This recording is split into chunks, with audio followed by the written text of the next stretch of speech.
cyaba kirye cekango ahagati yenjira nyamwinji bwa nyuma y'ukushango mushaho hirwa ruri ryambara rifaro kandi omweja hari imbara University of Science and Technology aferiro munju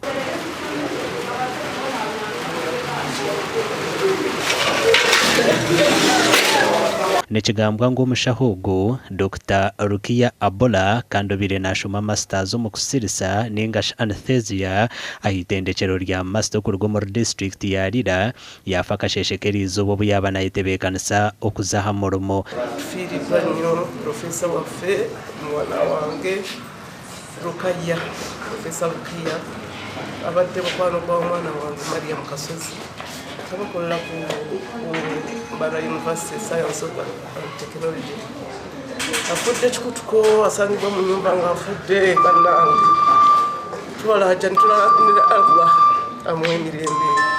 Dr. Celestine Barije mukuru w'irwaro ryambara Regional Referral nagamba ngo abashaho batahibe bamutegereza kuzamura umuyabura nukwe kumutera resume yakwatwa umuntu ndijo akabagira ngo rukiya ryo mu mbera mbi eyibaza kushikirayo bakashanga yafide. One of her friends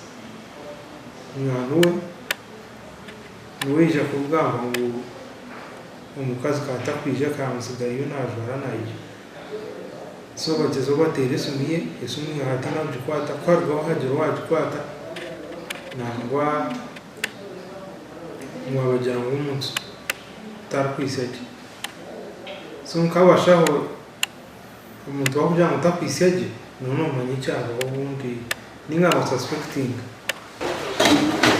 Dr. Barije nagira ngo yaragira abashaho kucebera umubiri gwe okumanye cyamwita so umurambo gwe waretwa aho mu kabafu amumba Referral Hospital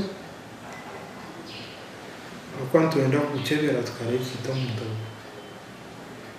nina report yaragam